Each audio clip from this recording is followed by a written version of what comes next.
it is interesting how that manifested into our adult life. And I want our son to like have a lot of creative outlets and to get to try a lot of things, but to the point where like, if you decide that you don't like it anymore, then great, you can move on to the next thing as long as you fulfilled your commitment, right? That's a really weird like realization that I've been having. I love that.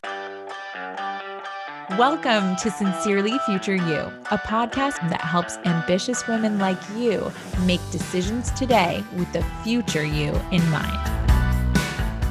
Welcome to Sincerely Future You, episode 205. Today we have a special guest on the show.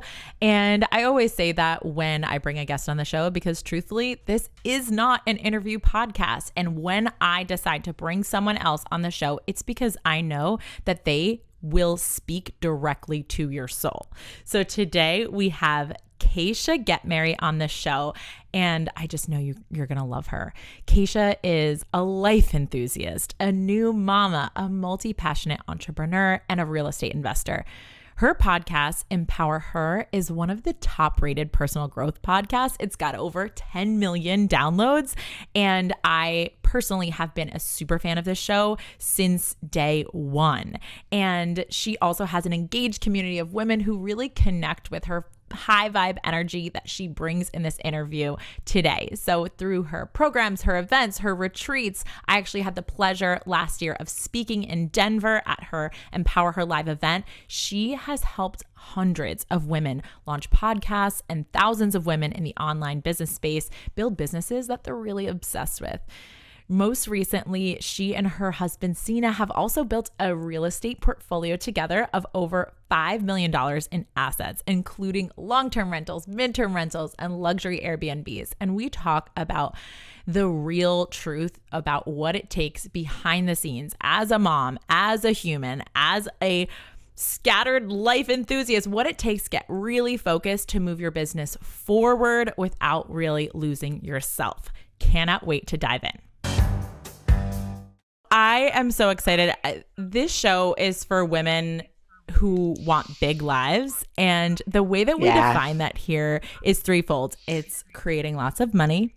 It's having lots of time to do and be what we want, and how we feel, which to me, a big life, you just feel the most alive, right? It's not necessarily you feel all the good things, but a big life is going to mean just a bigger, a wavelength of the highs and the lows. Yeah. And so I knew, I was like, as soon as we can get Kacia out of like the postpartum phase where you're like, you really shouldn't bother her during this phase, but as soon as we can get her on, we can. How many, are you out of your fourth trimester officially? So officially he'll be 3 months on Thursday. So yes, I feel so much different hormonally too. And people talk about the fourth trimester, but to be honest with you, Jess, like from the first 0 to 6 weeks, I was saying to my husband, Sina, like behind closed doors, I was like, I think I'm just like fine. I think I'm great. Like even with the sleep deprivation, I was like, this is really not that hard, but I was running on so much adrenaline. And then, I mean, we can dive into this as much as you want to, but after a couple weeks, I started to feel like I have to start doing something again because I'm just not built to be a stay-at-home mom, like just in terms of my personality. And then I started doing things again, work-wise, and I just swung the pendulum way too freaking far the other direction, which was tied up in a lot of beliefs around that and whatnot too. And I just didn't know how to build a business with a new baby. So it's like I swung this way and then I just had to real swing the other opposite side of the way. And now at the time that we're recording this, we have our first day with our nanny here and I'm finding my balance and doing this in an aligned way. And I'm like buckled up for what is going to be really good. Oh, it's so good. Even just being able to get those like few hours. I know we did it when I had Mari. When I had Calvin, I was just in it with him 100% of the time until he was about 2. But with Mari, we were fortunate enough. We brought in someone just 5 hours, 2 days a week. And even that was like sanity to the max. And I know like that's not everybody's situation, but I think that is why for us women who are trying to build big lives and big businesses, if you want a big business, the questions around like, do we have to pay this pregnancy tax of like, do we have to swing it all the way in one direction and then all the way back in order to figure it out? I mean, to figure it out, yes, but do we have to live there in that zone where we're like just a mom and then on another day we're just a business owner, or can it be all? Yeah.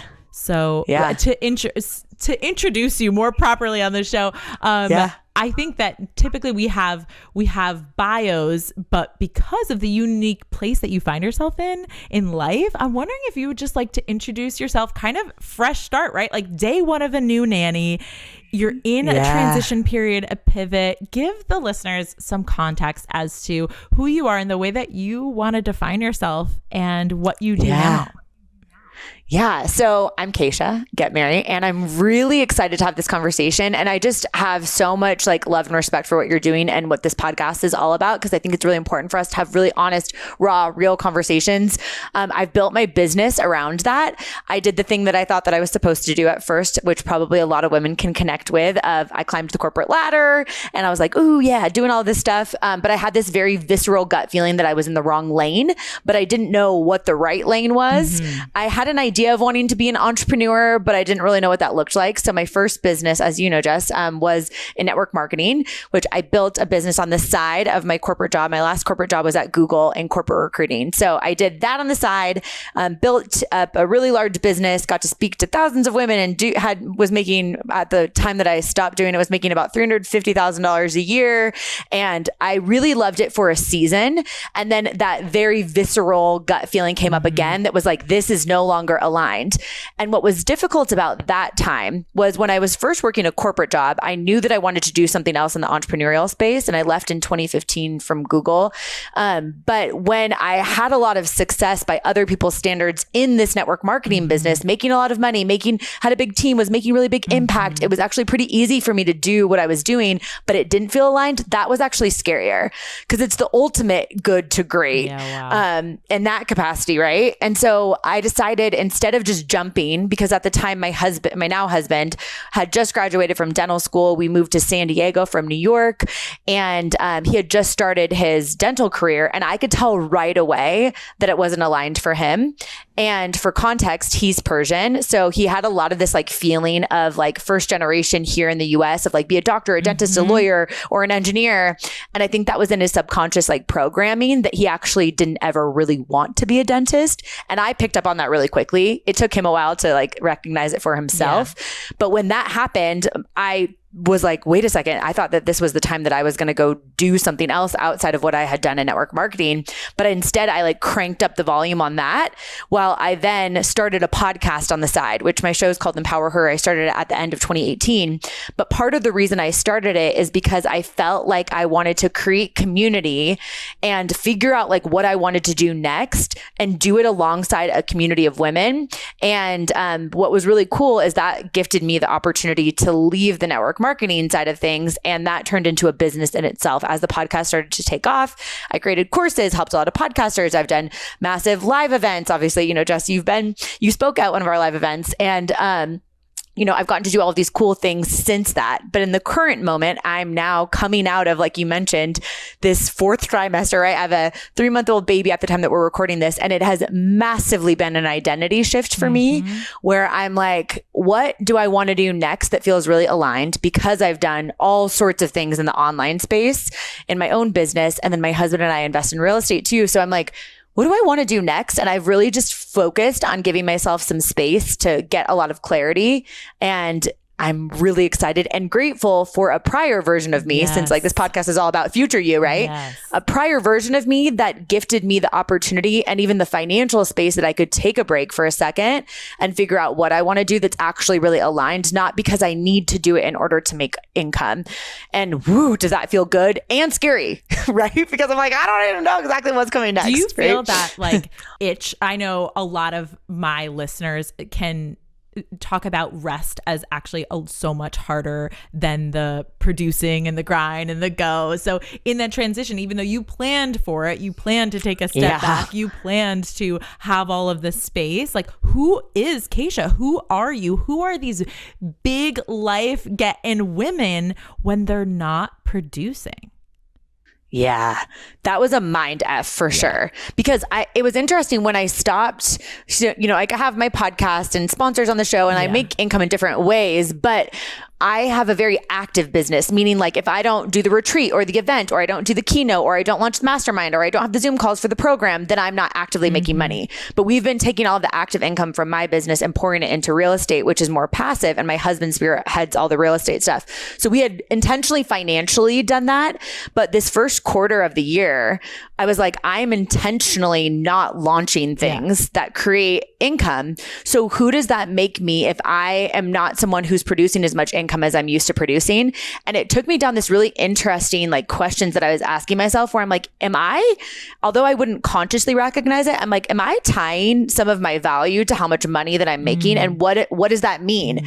And I actually was like on a walk with my husband and we were talking about this and I was like, it's so interesting because I know you don't believe that I'm more lovable if I'm making more money, but somewhere along the way, I had this subconscious belief that I created is like, I'm more valuable if I'm making more money.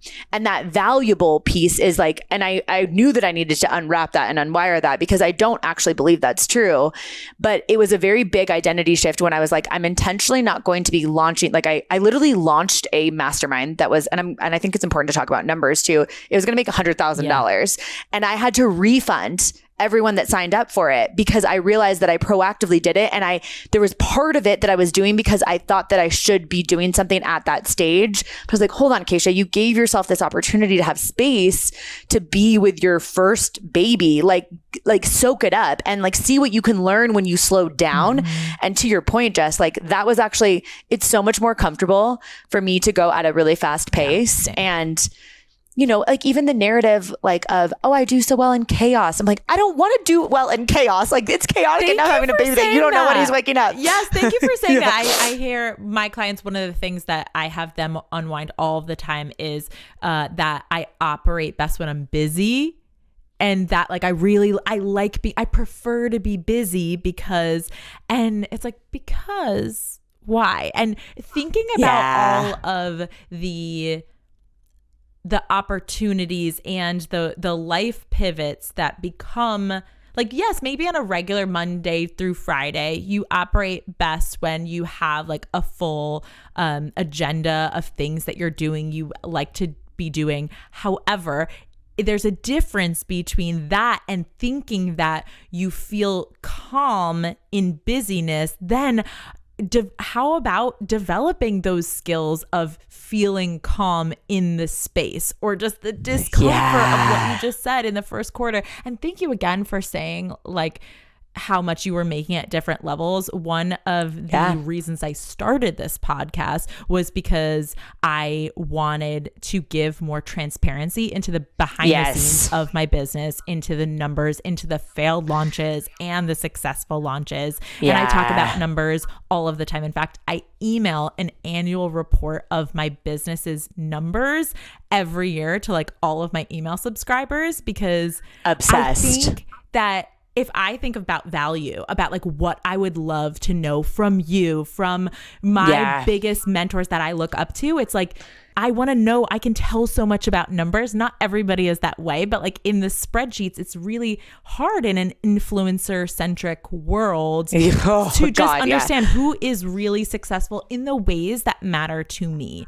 And like you said, there's a balance because the numbers aren't everything. And there are so many different ways to measure success, but it kind of makes me wonder for you, like you've done all the things, like by all accounts, you do it big. When I first met you, you were in the fitness coaching space. And even before all of the accolades of like Empower Her podcast has 10 million downloads and your real estate investment business now with your husband has 5 million. We were talking about, I had to look up what AUM means, assets under management in 18 months. And you've hosted major live events, Empower Her Live that I spoke at last year. And you've attracted some heavy hitters too. And I want to talk about that a little bit later, but people like Jamie Kern-Lima, who is absolutely an idol of mine, and who, she's amazing. Who I witnessed tell you that you remind her of Oprah, who's like one of her friends, not just... Do you know that I literally almost peed my actual pants. Well, I was 34 weeks pregnant too, as you know. But I was like, I am going to, when she said that, there were so many pictures of me going, what? Like, you're comparing me to Oprah? She texts me. Like, she's just like, she actually texts me to like ask how I'm doing. I'm like, she's incredible. That's side tangent. All of that to say, right, is like, it's easy to look at your resume of your career, of all the things that you've done, and you're like, okay, the numbers show that I am finding success in these lanes, but you've also pivoted so many times, and and we have this in common where we talk about how we're like, okay, that phase of my life is now complete, burn it down, on to the next, right? And how we do that. But strategically, when you're thinking about this next phase, this phase of pivoting into a more spacious place where maybe income is coming in more diversified and definitely more passive, and figuring out who you are when you're not that active earner, do you find that this pivot is similar to the pivots that you made in terms of the questions you were asking yourself before you made the earlier pivots in your life, like when you guys moved to New York and you left Google, or when you moved to San Diego and you decided to start the podcast? So this pivot is an identity shift. Who the F am I at my actual core? The pivot of jumping into motherhood and this season of business is way joltier than I could have ever anticipated. Just to be really honest, the pivots that I've done in my business have actually felt a lot easier because I go back to the core questions of like back then, me, Kacia, prior to being mom Kacia, in addition, mom Kacia, right? Would ask myself, okay, have I done the thing long enough to determine whether or not I want to continue forward with it? Because sometimes when we start something new, we suck at it. And I mean, basically everything I start new, I suck at. Yeah. So it's like, have I done it long enough with enough oomph to know that I have like been able to, like, I'll be able to look back and say, I actually showed up and tried the thing. Because I think when we start something new and we suck at it, we don't want to do things that we suck at. So we quit proactively, never knowing what could have happened if we could have kept putting our reps in. Good. So I have to ask myself that, have I done it long enough? Not just long enough in terms of tenure, but with enough heart and like in an aligned way. Am I doing it the way somebody else is doing it, even though that's not aligned for me? Like really asking yourself and getting honest, because you're the only person that actually knows if you're putting your heart into it, and people can feel it. If you're doing it because you think that you're supposed to do it, or you're doing it the way somebody else is doing it because that's what you think you quote unquote should do. No. How can you do it your way with your twist? And then I also always am asking myself, is what I'm doing now contributing to the vision that I have for my life 1 year from now? Or is it taking away from it? Because we're never just staying still. We're either making progress towards something or we're regressing. And the questions that I was asking myself prior to us getting pregnant was like, what can I do now to set myself up for a version of me that I don't know who that person is yet, right? Especially with this big shift of motherhood. I don't know who that person is yet, but what can I do to set her up with optionality? Which is why we decided to go super hard on real estate, where we took all of the active income and just started pouring it into Airbnbs and midterm rentals and things that we're doing now, because I was like, this version of me 1 year from now that I don't know, she needs options and she needs space, and everything that she's doing is so active. But let's take advantage of that. So I launched retreat after retreat after retreat, high cash volume type things that I really loved, that were super aligned, that I could put my whole heart into, and then just drive that money into other things, right? And I'm saying that because I know that this is really important for you and your community to have these transparent conversations about money, but it is the mindset of it. To anyone listening into this, it's like, is what you're doing now getting you closer to where you want to be in a year from now, or further from it? And are you willing to make adjustments? Because the interesting thing too is like, I'm also not someone who believes that it's always going to feel aligned, where like it's always going to be in flow state, or like you're always going to feel great doing something. Like sometimes the grind seasons are required to get it going, but it's not sustainable long term.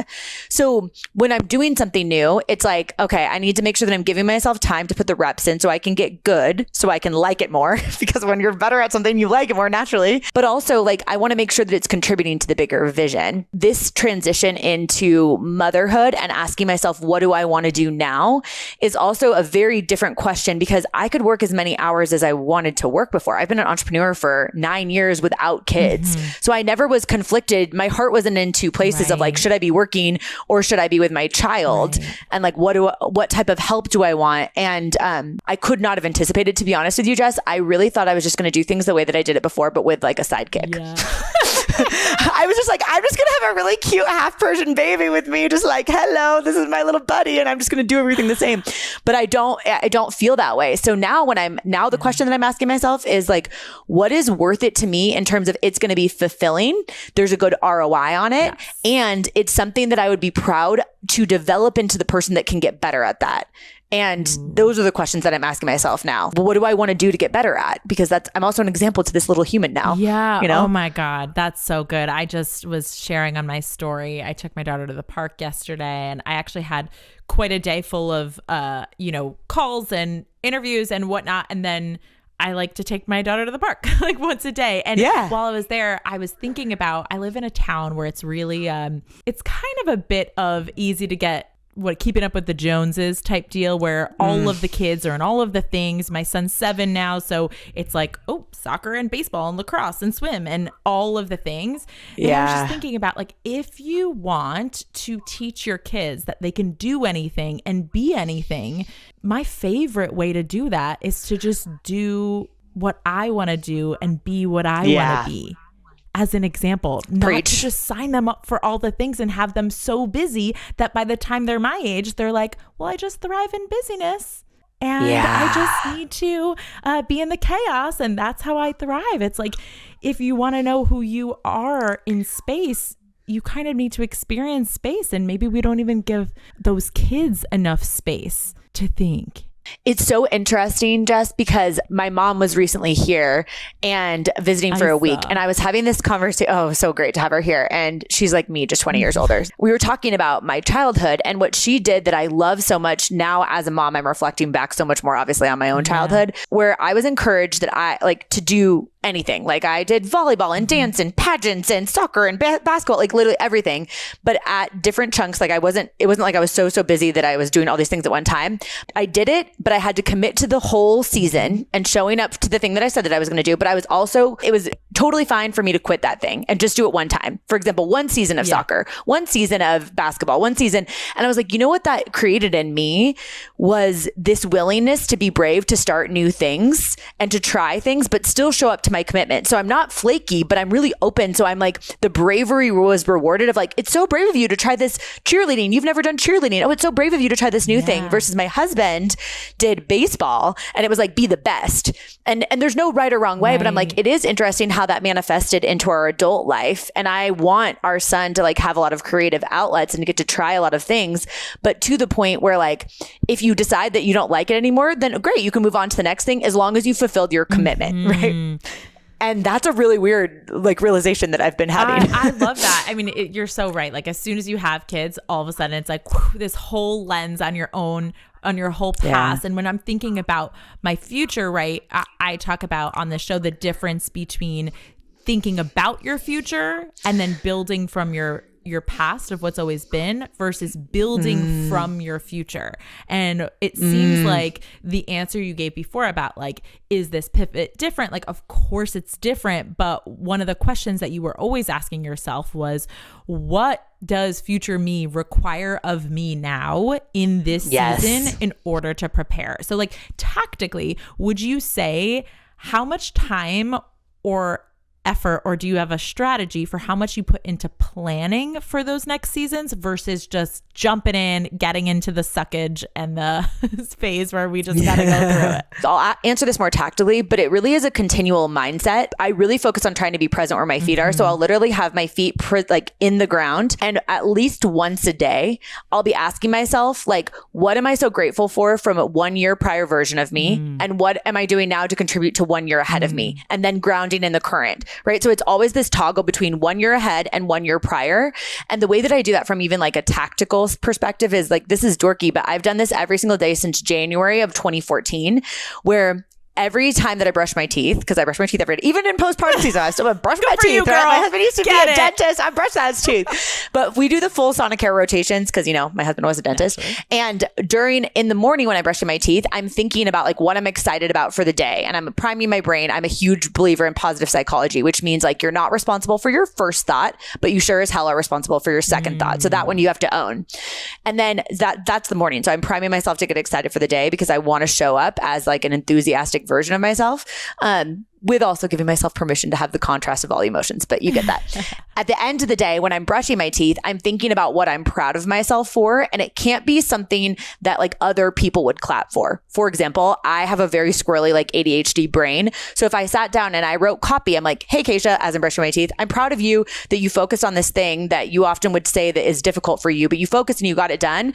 Or I'm really proud of you for how you showed up for that conversation, or you stood up for yourself. You advocated for yourself in this way. You treated this person really kindly. You wanted to snap at your husband. Instead, you were like, no, and you didn't, right? Whatever that is. So I'm almost like on a continuous basis, daily, reminding myself to be proud of myself for this current version of me. But when I'm thinking about creating something, I'm playing it out to 1 year ahead. And I actually only go 1 year ahead because I've noticed how many pivots I've had in my career thus far. That's so interesting. That I'm like, if I'm going to start something, I'm like, okay, 1 year from now, do I think that I'll do this? And do I have enough space to iterate it a few times along the way? Does this make sense for the direction that I want to go? And do I want to get good at the skills that are required to make me great at this thing? So take podcasting, right? For anyone listening that has a podcast, you're going to suck at the beginning. Everybody does. It's just going to be awkward because you're like, especially if you record episodes by yourself, you're just gonna be like, I'm talking to a wall. This is so weird. But I'm like, do I want to get good at the skills of being more articulate, of being able to connect with people more quickly? Do I want to be someone who can have conversations with people from all different backgrounds? Do I want to be someone that can create content where I don't get instant feedback, like recording a solo episode? Like, I love those skills that I want to create. And 1 year ahead version of me, she's going to benefit from building those skills regardless of if the podcast gets 100 downloads or 100 million downloads. Yes. So when we think about things that way, of like a future version of us in 1 year in terms of the skills required to get great, I'm actually making a lot more decisions from that space. And, you know, that's how I've made the decision with events too, even where it's like the connections that the women in my community are making, me showing up as that version of myself. Do I want to continuously get better at speaking and connecting with people in person? Hell yeah. Do I want to have like these connections that I've built from like speakers that I've had at my event to contribute to a future version of me who has optionality to do things with those speakers? Hell yeah. It almost gives us more skin in the game to show up through the sucky season where you're trying to build the skills because you recognize the gifts that you're giving to her.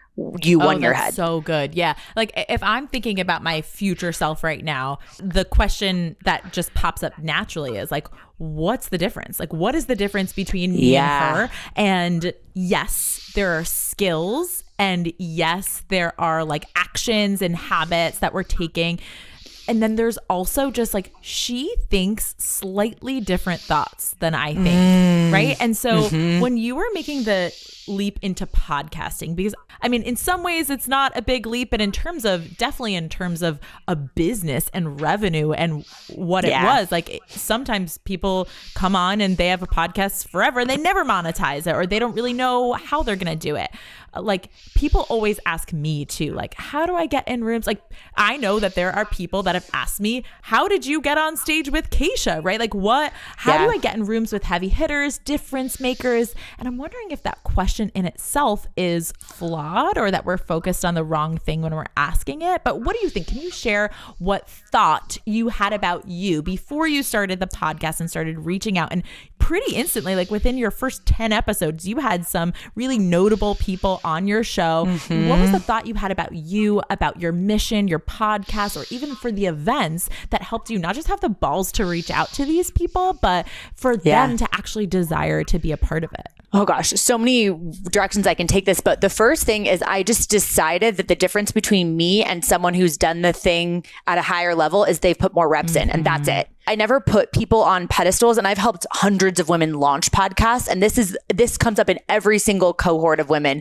They're like, okay, but I want to get this person on. I'm like, well, you're telling yourself a story that this person is more valuable, is not attainable, is better than you. Like, we need to disconnect that because maybe they won't say yes. For example, I have DM'd Oprah so many times and she's never responded to me, but that's okay because when she does, I can send her a screenshot of all of these things that I've sent her over the years. The first thing was like, what's the worst that can happen? If you ask someone, the answer is no. Okay, great. That's not going to kill me. So I think it's like the perspective first and foremost is like that you believe that you deserve to be connected with anyone that you desire to be connected with, and that you add value regardless of your current state or tenure in what it is that you're doing. So I'm like, I do believe that I can add value to someone. Like, we'll use the example of Jamie Kern-Lima. For those that don't know, she's the founder of It Cosmetics. She's the first female CEO in L'Oreal's history when she sold their company for $1.3 $1.2 billion with a B dollars.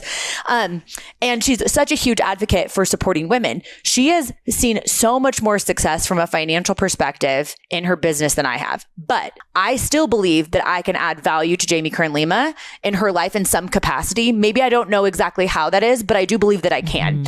And so I think it's almost like level setting your own expectations of like not putting people on different pedestals because they've done something longer or they've seen more success. Okay. I think it's just reps. Secondly, actually adding value. So a lot of times I get people that will DM me like, Kacia, hey, I see you have a big podcast. I'd love to be on your show. And I'm like, dude, I get what? The same. Like, right. Yeah. You get that. And it's just like, okay, you're not thinking about the lens of like, how can you add value to that person? Right. For example, like I was a huge fan of Jamie Kern-Lima before Jamie like said that she would come to my event. And so it's like, I would share stuff. I would share about her book. Like I genuinely like loved supporting her, but also when you stay in your own lane and you collaborate with people and you support other women and you embody an authentic version of yourself, people can feel it. Yes. So for context, I'll use her as an example because I think this is important for people to hear. I had my first event I hosted in 2021 and it was 500 women and it was in Phoenix, Arizona. I reached out to Jamie. So Jamie had been on my podcast twice and I reached out to her like in her DMs and I knew it was someone on her team that was there. And I asked if they would be willing to donate 500 books for swag bags. I actually didn't think they were going to say yes because I was like, I don't know. That's like a lot of like, that's, $10 a book, like whatever. But instead her assistant, Sarah, was like, hey, Kacia, we've been watching what you're doing for women in the podcasting space. Like Jamie loved her conversations with you. Could I actually call you real quick and we can chat about this? She calls me and says that Jamie wants to fly and surprise the women in my community to come and do a keynote, which she's normally paid 6 figures for and fly herself there on, might I add, her private jet. So I didn't even have to pay for her flight. And surprise the women in my community because she wants to she wants to support what we're doing. Whoa, right? Like I literally was sobbing. I was so excited and it was such a validating feeling for me where I'm like, wow, someone who I respect is like saying, hey, I see you, the way that you're showing up. Like, I'm so proud of you. I want to be part of it. And I think the reason that she did that is because she saw that it was real for me, right? Like when you're showing up consistently and you're adding value and you don't care about vanity metrics on like likes on your post and you're just doing what feels aligned for you, there is something about this vibrational energy where yes, she's seen so much more success from a financial perspective in business, but gosh, like you can see it in someone else. I can see it in you, Jess. That's why it's like, please come speak on this. Like for people that are asking, how do you get on people's stages? Like be yourself and get focused on adding value to your community that people pay attention to it. Like I knew that I wanted you to speak at it because I knew you had a cool perspective, but also I see the value that you add to your community. And I'm like, okay, if she's going to add that much value to her community, she's going to do the same thing to me, right? And to the women that are in my community. And I want to give her the opportunity to do that because I see like, it's just a mutual like vibrational match, even if you're not at the same stage in terms of like your financial success or whatever, insert like me and Jamie, right? So I guess I think like, yes, maybe the question to your original question, yes, maybe the question is flawed, but I think first it's level setting. Number 2, getting really focused on doing you rather than worrying about what other people are doing, because I can't even tell you how many people come to me like, how do I get blah, blah, blah on my podcast? Or how do I get this person to speak at my event? I'm like, do you and do it really well. And those people like, and build up your own community. And those people are going to want to connect with you. But also, why don't you connect with everybody around you along the way and bring everybody up together? Like, that's what it's about. Rather than just like this person with this big name. I wasn't trying to put together an event so I could have people like Jamie Kern-Lima speak at the event. I was doing it because I wanted the women in my community that listened into my show to get to connect with each other. And I was going to do whatever I could to bring the best speakers I could to add value to them. That's it. And it worked. And that, really did translate. I mean, even as someone who was in the both on stage and in the audience, I remember one thing that you did say, and another one of your speakers also reiterated, because of course you guys share common values, which is why they were attracted. And Jamie Kern-Lima wasn't the only like notable name up there on stage, like really vouching for you and the authenticity of your mission. But one thing that you had said was like, after this event, I know a lot of you are going to want to connect with the people on stage, but don't miss out on the opportunity to connect to the people right and left of you who are making moves now, because they're going to be blowing up, and then you're going to be trying to connect with them then, instead of building these relationships authentically. If you're sharing the same mission, if you're really doing the things. There are so many people out there. I know I loved when during the pandemic, John Krasinski like did that Some Good News. Did you see that thing? Yeah, right? yeah. And to me, the special thing about that is that there's so many just everyday non-recognized like heroes and essentially like really incredible human beings who have so much value to add, and they're just like untapped resources, right? And so starting there, I think it's such good advice, and it is tactical for those of you who are like, okay, great. So like we were saying, is I have to wait a while, but the truth is that like you were never going to be able to just start a podcast out of nowhere if you hadn't been pouring into the fitness coaching community in a different way and building those relationships and practicing that and putting yourself in a place to elevate people in that way. So that like, yes, it is one of those things where it's the reps and it's the time. It's also the calling of your shot, right? Because I think the one thing that I would say has been really helpful for me in building the business to the level that I've built it and giving myself the optionality now, which I know is a huge part of like what you guys talk about on this podcast. But it's like I showed up and I put the reps in, but I also brought my community along. Like I pulled back the curtain. I was like, I don't know the answer to this, and here's how I'm figuring it out. This is what I want to do. Watch me figure this out. Even like with this postpartum journey, it's like, I mean, for some people, it would be really embarrassing to launch a program and then refund like thousands and thousands of dollars, like, I mean, $100,000, like refunding. And then I publicly talked about it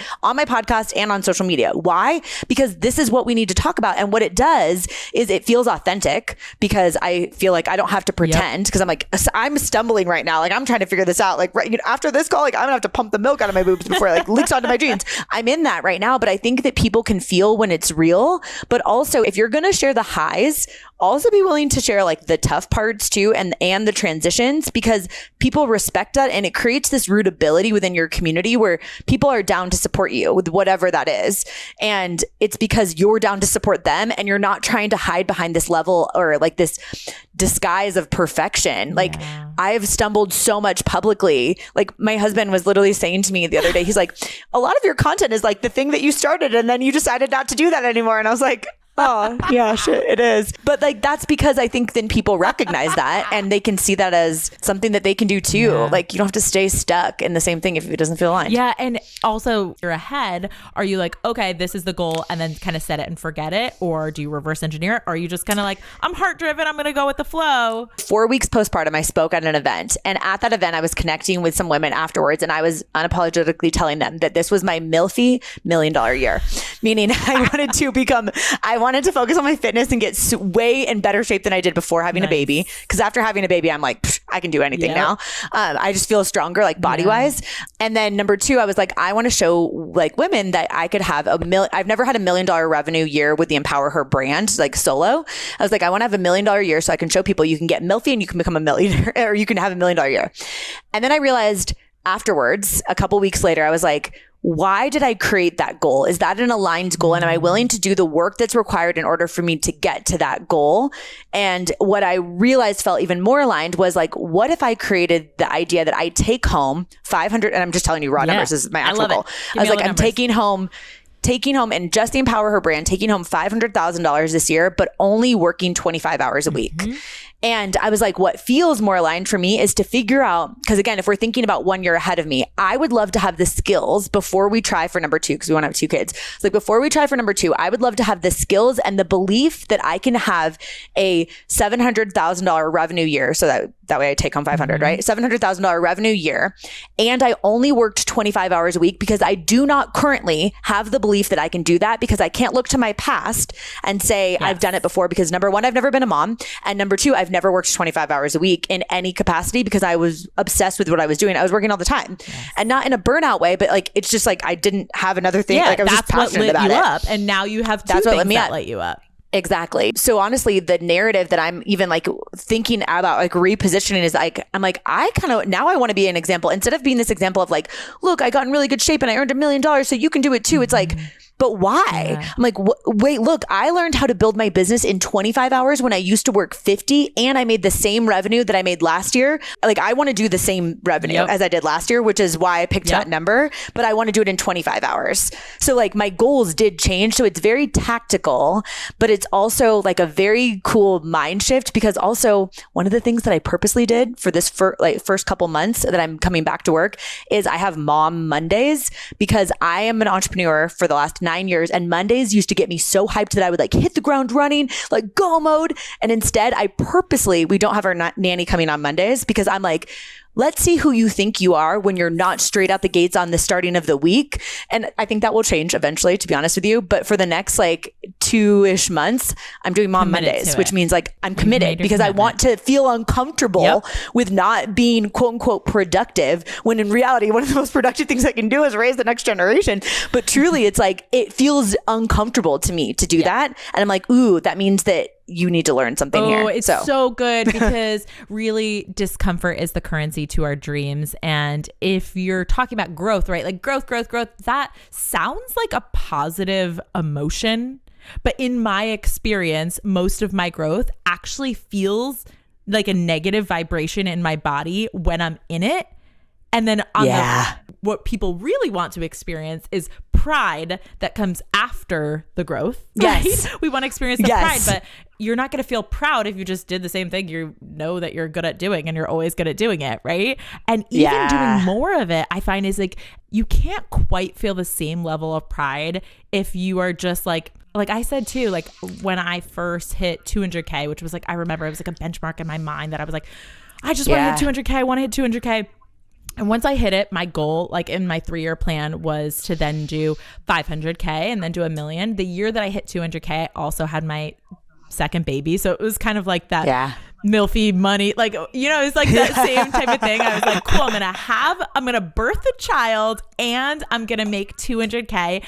And then when I went to look at my next year's goal and I was like sitting down at it, I was just like, this doesn't excite me. Like, even making $1 million, even though it feels inevitable and it's something I definitely want to do, it just wasn't the thing anymore. And I think that might not be relatable to some people listening to the show, but hell yes, it will feel relatable to the people that have gotten into that place where like you've gotten to a place where you've proven to yourself, I know how to create revenue. I know how to make money. For everyone that's listening to the show, like, you want to get that skill under your belt of like, I could lose everything and I could just create revenue with my brain. That's amazing. But then also the time component. So then last year I decided, right, same thing. I want to do a maintenance year in money, like where I just make the same amount and I just want to work less. I want to take my whole family to Costa Rica. I want to like pull back quite a bit. And I don't want my offers to stop running. So I hired other coaches for the first time. I like put in some infrastructure in there, which was, that was the growth. It was so uncomfortable. I had to remove my email app from my phone because I knew I was going to watch my assistant sending out the emails and be like, oh, like she's on it this way and I want to say it this way or whatever. And it was so uncomfortable. And then actually I did slightly less. I did slightly under 200K this year, knowing that I always promise my audience that I'm going to email them all of my numbers and that I'm going to have to email. It would be like if you said you have this like thing that you're kind of trying to hide. You're like, oh, I refunded 100K. Once you say it out loud, you're like, I'm just free. I could do anything. I can make all of the mistakes and then I could tell everyone about it and nobody dies. Yeah. Especially not me. And people actually want to work with you more. Like, because it's just like, it's real. And to your point, like you mentioned earlier, like in this like influencer space too, and like people that are building online businesses, it's like, they're like, this is how I did a 100K launch. But it's like, okay, but are you happy in your marriage? What's your health like? Do you get to be present with your kids? Do you have girlfriends? Did you just do one launch that year? And that's what you are talking about over and over and over again, right? Like we don't actually know. So it's like, I think your embodiment, like for anyone listening in, like find yourself in the story, like as we're giving numbers and stuff, find yourself in your personal story, but also like the embodiment, like that is a goal too of like, how do I want to be as a human being? Like, and then how does that affect my marriage and my female friendships, my relationship with my mom, my relationship with my son? Like, I want to be this like lit up person, which means I'm not going to create a goal that I'm not going to like the person that I am in pursuit of the goal. Because if I'm not going to like that person, then the goal has to change. That's it. Because this is what is guaranteed is like the people that I spend my time with. Like John C. Maxwell has a quote that says, success to me is when the people who know me the best love me the most. Yeah. Like my husband and my son, those are the two people that I care the most about of what they think about me outside of what I think about me. Kacia, I'm just so grateful for this conversation. I know people are going to really resonate with not just your words, but like the season of life that you're in. It's really freaking hard. And it's also really amazing. And I've been watching you. You guys have to go over and follow Kacia on all the places and her podcast and her Instagram. She's going to tell you where in a second.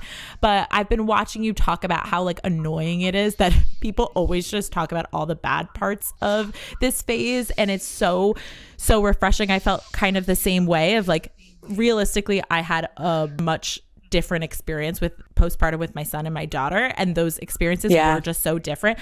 But in general, I chose to decide to focus on all of the amazing parts of it. And it's the same thing with all of the areas of life, right? With your business, in whatever season, there's so much growth that can come from refunding $100K worth of programs and just knowing that you could do that and have your own back and then rebuild in a completely different offer is power. So thank you so much for coming on the show. Where can people find you if they want to get more of your spicy marg life and your Luther throwing life? You guys will know what that means in a second.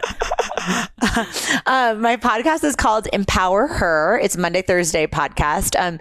And my husband, Sina, and I are also starting a real estate podcast soon here too, which is going to be so fun. But my favorite social media platform is Instagram. You can find me at Kacia Ghetmiri, Kacia. I have a really tricky name to spell, but it'll pop up. And just seriously, thank you so much. I love what you're all about just as a human being. So I'm so honored to be on your show and to get to chat with your community. So thank you so much for having me. Yes, my pleasure. And I will just say too, for those of you who want to be 1 year from now having conversations with people who, when you have these conversations, you get off and you just like explode into a notebook, all of your ideas, like how I feel just after talking to Kacia every time I'm around you, right? Like, I just really do think what she said, go back and re-listen to it about leveling the playing field and then doing you and really aligning like what matters to you and believing in your mission so hard. I just believed that what I was doing was so valuable that it was easy when Kacia said like, okay, submissions for speakers. I was like, oh, hell yeah, people would love this story. Like I didn't even think twice. And at the same time, I was just so grateful. I love your community, and I've really enjoyed meeting all of the people there as well. Thank you so much. Girl, I appreciate go you, girl. And squeeze the milk out of your boobs and squeeze that little Brody. And thank you so much for coming on. We'll see you soon. Thank you. So fun. You guys have a good rest of your day, and I'll talk to you guys soon. Bye, Kacia.